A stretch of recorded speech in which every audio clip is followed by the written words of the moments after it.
NTR Nagar professor Jayashankar Bhavan లో senior journalist M Satyanarayana ఆధ్వర్యంలో victory Shotokan karate association general body meeting నిర్వహించారు।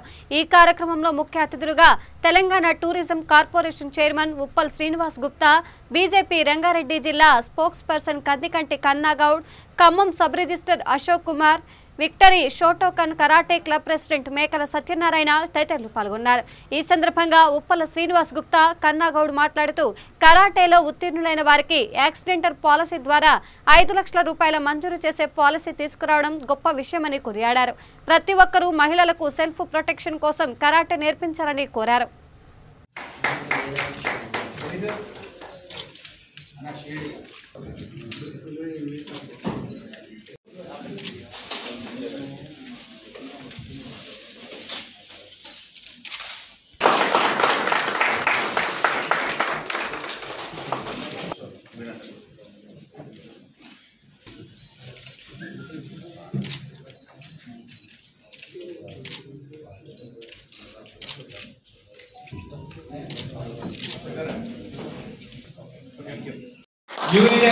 ద్వారా మనకు సహాయ సహకారాలు అందజేయడం జరుగుతుంది।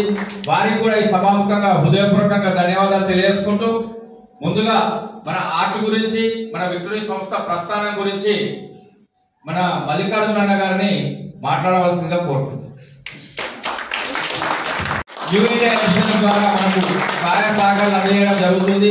వారికి కూడా ఈ సభాముఖంగా హృదయపూర్వకంగా ధన్యవాదాలు తెలియజేసుకుంటూ, ముందుగా మన ఆర్ట్ గురించి, మన విక్టరీ సంస్థ ప్రస్థానం గురించి మన మల్లికార్జున అన్న గారిని మాట్లాడవలసిందిగా కోరుతున్నాం।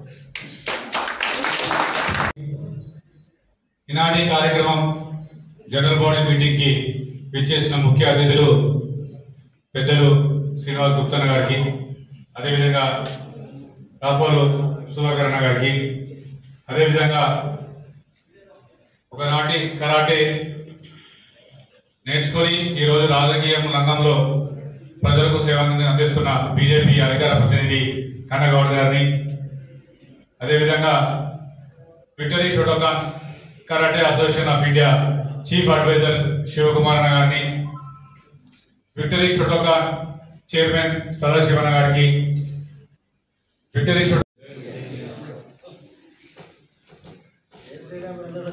సభాధ్యక్షులు, ఆ చిన్ననాటి మిత్రుడు విక్టరీ షోటోకాన్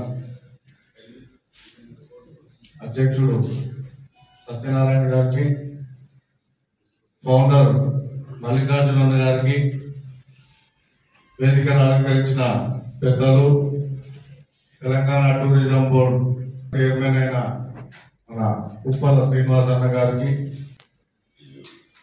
మీ అందరు బాగోగులు చూడాల్సిన బాధ్యత ఈ సంఘం నడిపేటోళ్ళ మీద ఉన్నది కనుక వాళ్ళు మీ గురించి ఆలోచించి, మీ ఆరోగ్యం గురించి, మీ కుటుంబాల గురించి ఆలోచించి ఏదైతే యాక్సిడెంటల్ పాలసీ ఏదైతే రూపకల్పన చేసారో, ఇదే విషయం ఇంతకు ముందుకు సత్యనారాయణ వాళ్ళ ప్రెస్ క్లబ్ కూడా ఇదే రకంగా సేవలు అందిస్తూ వచ్చారు। దాన్ని మళ్ళీ ఇంకొక సంఘానికి కూడా ఆయన చేయడం ఎంతో అభినందించే విషయము। సమాజంలో రుగ్మతాలకు దూరం ఉండే విధంగా రేపటి భావి తరానికి సంబంధించిన బాలలందరూ కూడా తీర్చిదిద్దే బాధ్యతను పోషిస్తుంది।